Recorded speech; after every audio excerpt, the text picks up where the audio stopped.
বেগুন সর্ষে ঝাল। দেখো আগে বেগুনটাকে ভালো করে কেটে নিয়েছি, তারপর এটার মধ্যে একটু নুন হলুদ, আর জানোই তো একটু বাঙালিরা একটু চিনি দেয় যাতে কি বেগুনটা বেশি তেল করবে না, তার জন্য একটুখানি চিনি দিয়েছি এক ফোঁটা।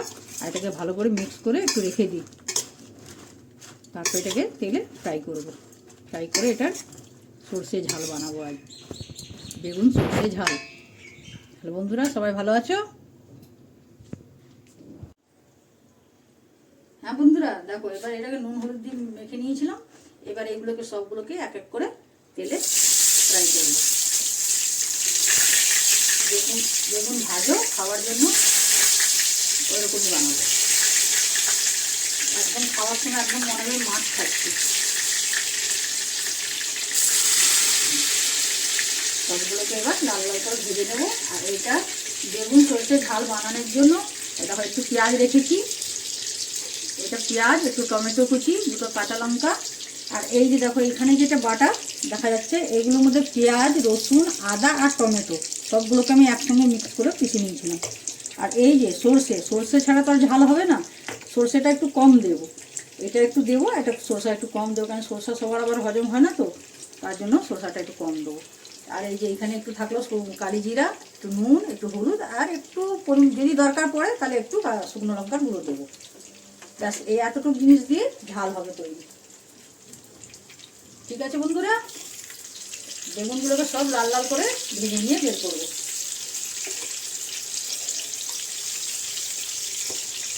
এই যে দেখো সব বেগুনগুলোকে এক এক করে আমি তুলে নিয়েছি। হ্যাঁ দেখো কি সুন্দর লাল লাল করে ভেজেছি, যেরকম মাছ ভাজা হয় ওইগুলো। এবার এটার গ্রেভি বানাবো, খুব সুস্বাদু হয় খেতে, খুব টেস্টি। একবার ট্রাই করবে ঘরে আর আমাকে কমেন্ট করে বলবে কেমন হয়েছে। এবার একটু দিয়ে এটার মধ্যে কালো জিরে, তারপর এটা একটু পেঁয়াজ দিই, পেঁয়াজটাকে এখন একটু লাল করে একটু ভাজতে হবে, লাল করে ভাজবো, পেঁয়াজও ভাজবো লাল করে। আর এই একটু টমেটো, সবগুলোকে একসঙ্গে একটু ভালো করে ভেজে নিই। বন্ধুরা, আমার যদি এই ভিডিওটা যদি তোমাদের ভালো লাগে, এই রেসিপিটা, তাহলে লাইক আর শেয়ার করে দেবে, অবশ্যই করবে। হ্যাঁ, আশা করছি তোমাদের খুব ভালো লাগবে। তোমরা এই রেসিপি বাড়িতে ট্রাই করে একবার দেখবে, বানিয়ে একদিন খেয়ে দেখো, তারপরে আমাকে কমেন্ট করে বলবে। চটপট হয়ে যায়, যেমন কি আমরা বেগুন ভাজা খাই, বেগুন ভাজা আমাদের তো বাঙালিদের এটার মধ্যেই বাস আছে, কিছু হলেই বেগুন ভাজা খেতে হবে, তাই না বন্ধু?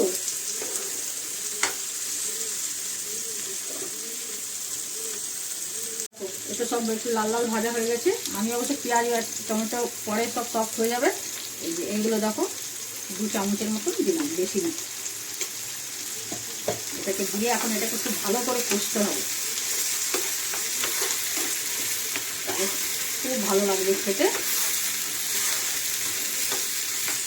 আর কি করছো বন্ধুরা, সবাই ভালো আছো? কোথায় কোথায় বেড়াতে গেছো কমেন্টে জানাবে। শীতের দিনে সবাই বেড়াতে যেতে হয়, নতুন বছর আসছে, কোথায় কে যাচ্ছ জানাবে।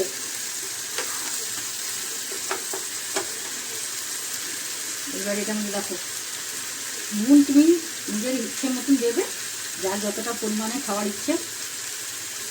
এই যে একটুখানি হলুদ, আর এই লাল আগে কাঁচা লঙ্কা আমি একটা দিয়েছি সর্ষে বাটার মধ্যে। হ্যাঁ, ঝালটা বেশি হয়ে গেলেও ভালো লাগবে না। এবার এগুলোকে ভালো করে একটু কষতে হবে।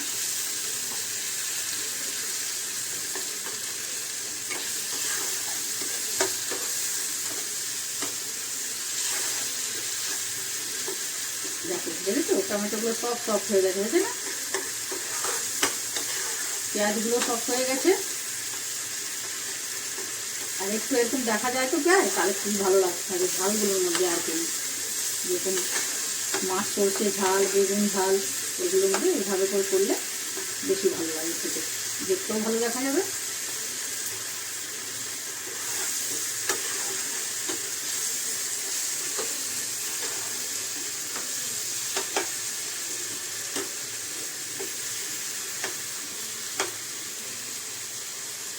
একটু সুন্দর তেল ছেড়ে গেছে, মানে মশলাগুলো সব কষে যাবে।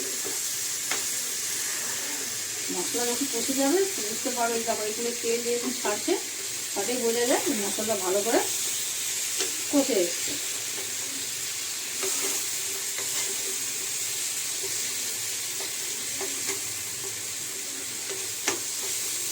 এগুলোর মধ্যে এই সর্ষে বাটাটা দিব বন্ধু।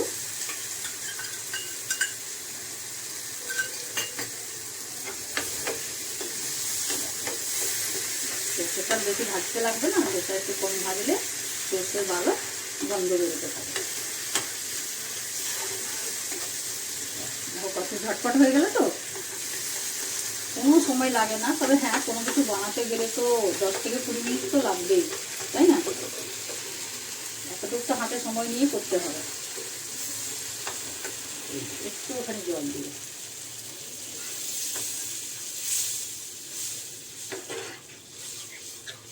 একটু ওখানে দিয়ে, হ্যাঁ না?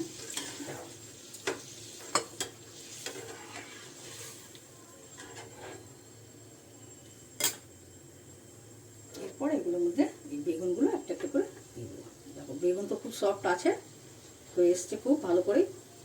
বাস এটাকে বেশি নাড়াবে না, 1-2 মিনিট ফুটতে দেবে, তারপরে নামিয়ে ফেলবে, তাহলেই তৈরি হয়ে গেল।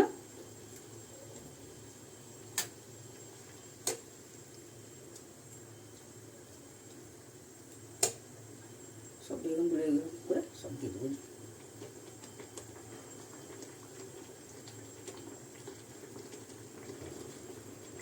এইবার দেখো বন্ধুরা, 2-3 মিনিট পরে দেখো কি সুন্দর হয়ে গেছে, তাই তো?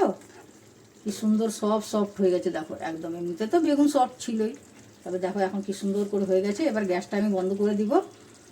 ধনে পাতা নাই, নাহলে তো ধনে পাতা একটু দিলে আরও বেশি ভালো লাগবে। তোমরা ধনে পাতা দিয়েই করো। আর বন্ধুরা দেখো, এই রেসিপিটা একবার ট্রাই করবে ঘরে, হ্যাঁ না? আর লাইক শেয়ার করতে কখনো ভুলবে না কিন্তু, হ্যাঁ না? নিশ্চয়ই করবে।